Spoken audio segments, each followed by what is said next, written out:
हा आहे राजस्थानातील मेणाल गावातील महानाल मंदिर आणि मठाचा परिसर।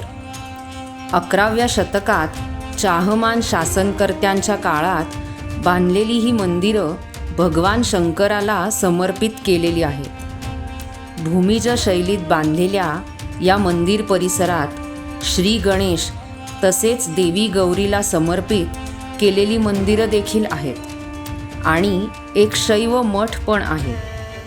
अशाच विविध जागा पाहण्यासाठी माझं हे चॅनेल नक्की सबस्क्राईब करा।